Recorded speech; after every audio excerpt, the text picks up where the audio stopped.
mayam punungpu taramna ukchari loinana khongup amadi firona yumda COVID-19 purukpa ngambra haibagi anisuba saruk taminasi dukanda chaluba khudingi yumda yorukpaga firon sudokpa haibasi mathau taroi adomanamak athopa miyoisingdagi social distancing nganghaudaba natraga kanaguma singna yamna nakna lo khujilakpa natraga hakthi khanjilakpa yauragadi firol sudokpa haibasi afaba thorang ama oigani aduba punna yengba matamdadi atopa luba nanbag mari leinaba haibadi khud hamdoktuna lu nana thamba maida paidaba asina singmasing asida puning changba haibasina fi sudokpadagidi hena maru oi report amana hai social distancing haibasina laina ase sandokpa control tawnabagi khwaidagi apabu pambaini haibase ekhoina khangi maramaduna grocery da satpa haibasi social distancing ki pattern ta sekna thugaibani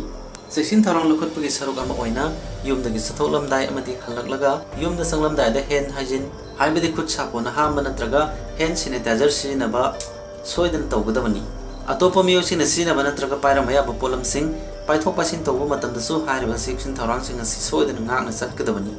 hairiba section tharang asi gi mathakta isana hapsinjaba yaba hygiene sing ado hapsinba yai hanasu report adana makha tari yumda pisu pisa amba matamda virus hanabagi namak ahenba karisu tawrubagi mathau tade yumda sinaba pisu hidang detergent ayamana mahi khatpa ngammi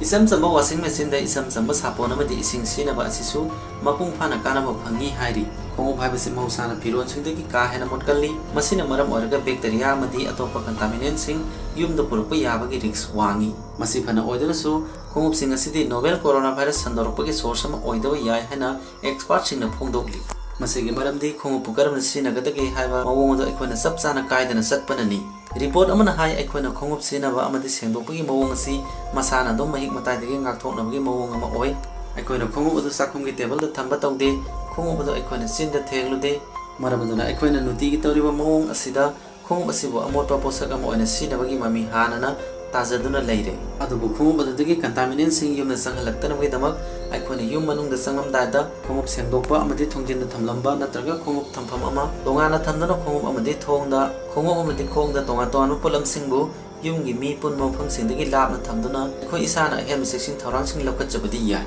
New York City dele Lenox Hill Hospital gi emergency physician Dr. Robert Glader na hai yum manungda sangdringai khongup loktokpa amadi sengdokpa garage da washroom da natraga mango da thamba haibasi tawba yaba ama oi asum tawbasina isam samna dukan da salubadagi yumda virus pusilakpa yaba adu ngakthokani khongup adu yum natraga kagi mapanda soidana sengdokadabani amadi masa mathanta kanghangadabani haina su mahana makhata hauki basoyal khara asida tongan tongan mapochai singna coronavirus sandokpa ngambagi matangda miyamna puning sangbi sang hingalangai matang asida miyoi amadagi atopa miyoi da sandokpa asina exposure ki primary form ni haina thajanari maramaduna Center for Disease Control and Prevention amadi World Health Organization recommend tawba prevention amadi hygiene gi kanlon singak na chatpa haibasina haksang phana leinanabagi khwaidagi phaba pambai oiri report amana so hairi aikhogi firol amadi khongopna novel coronavirus pu atopa miyoi singda sandokpa yabagi othokpasi yamna nemi hana makha tari aroibada ngasigi pawdongi video yengbiru punokpu thagatchari